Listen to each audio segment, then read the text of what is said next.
Tea Clubbers, good morning, good afternoon or good evening.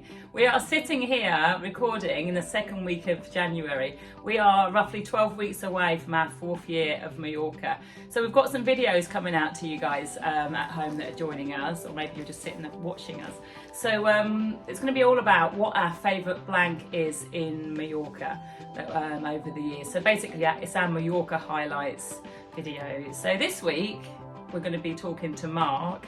This will be Mark's 6th year in Mallorca, so he's got lots and lots of highlights, but we're going to be talking about what his favourite thing is in Mallorca, and I imagine it's to do with riding his bike, because that's what he likes doing best. So Mark, what's your highlight? Well, I'm going to talk about my favourite ride in Mallorca, and the ride I want to talk about is a ride that we've not had on our roster for the last couple of years. So any of the guests that have come with us in 23 or 24 may not have done this ride, but they might do it this year if they come in. So it's what we call the Randa ride. Now a lot of the riding in Mallorca, when the guests get out there, is all around Alcudia, Portuguesa, and in the north of the island, where it can get really busy with cyclists. And I like this ride because it takes you to some of the lesser seen parts of the island, down to the south. So we leave Portuguesa, where the villa is, and we meander through the lanes out of the villa, which the weather's nice and lovely, into the not so pretty town of Sapobla, but we just skirt around that. I bet you can remember all the islands going around Sapobla. All the roundabouts. All the roundabouts in Sapobla have got little things on the top, like wheelbarrows or bikes, or I don't think any of that actually. A tractor, yeah. And so we're actually leaving, heading south then, onto the Camí de Muro. Now the Camí de Muro within the tea club coaching community here is a famous route. It's basically a very long straight, I think it is a Roman road that goes right down towards the south of the island. It actually runs alongside the motorway that you'll come on from the airport, but don't be fooled, it's a lot prettier than that. When you're on it, if you look to the right, you can even see Queen Major, which is the highest point of the island. There's cats and dogs running around. If you look over to the left on it, there's vineyards and the beautiful arable land as you head south. You come off the Camí de Muro into Sensei, which is it's a lovely, typical Mallorquin town, very quiet on hot days.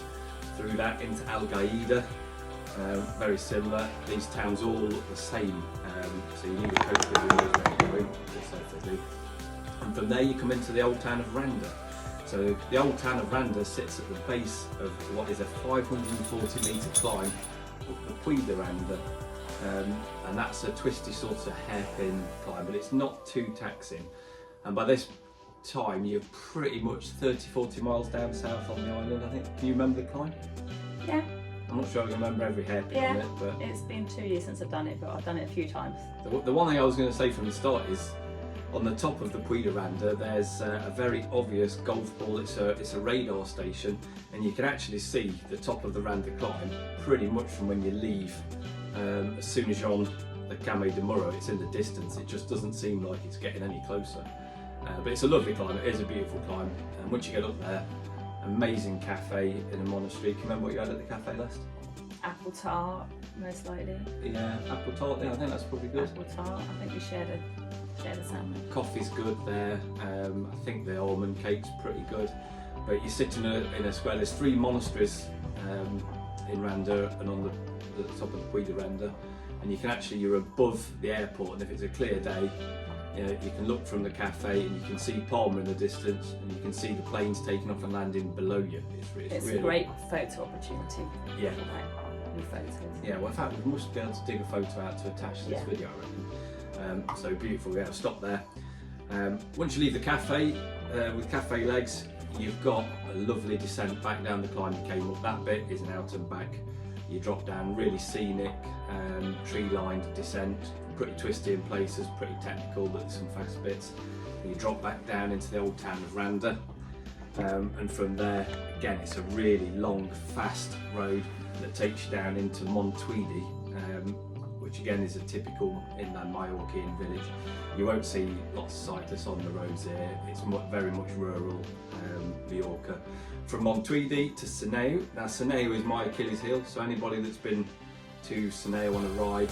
We don't just go through it on this ride, we go through it on several of our routes. You'll probably notice that I never go through Seneo the same way twice because I just cannot find my way through that town. So if we get lost, I apologise in advance. From Seneo, we head down to Muro.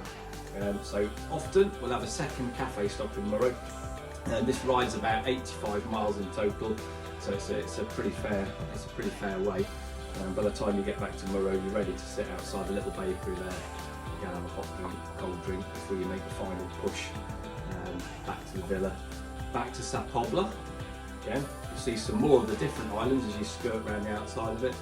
And depending which coach is taking you on the ride, some of the coaches like to take you back down what we call the Reed Road, which is my preferred route. Other coaches will take you back down the Binns Road. I like to go down the Reed Road, which takes you straight back to Alcudia. It's through a nature reserve. There's lots. I've never seen any bird wildlife. I don't even know why I'm saying that, but there is. But it's a very straight, flat road. You've got the kind of monastic stacks of the power station in the distance that get gradually bigger and bigger until you pop into the really touristy bit of Alcudia, and then the final push through Alcudia, back along the bit of the coast road. Lovely last mile next to the beach. Yeah, with all the wind surfers. Yeah, you'll see the kite surfers on the sea. Kites, yeah, kite surfers, wind surfers around the bay, beautiful before we get back to the villa. And at the end of that day, I'll say it's one of the longer rides. You can be really, really satisfied that you've had a good day out on the bike. So I think that's all I've got to say about it. I'll be there to stretch you all off. Yeah, of course. Afterwards we'll have some more stretching. So yeah, that's all I want to say about it. We may do that ride this year. We may not. Some of you may do it. Some of you may not. But yeah, we're going to bring some more of these videos out. They may not be talking about rides. It'll be the other coaches from the coaching team just talking about their Mallorca highlights and their favourite things. So we hope you enjoy them. Right. So thank you for watching. Thank you. Pop us a comment. Let me know. Bye.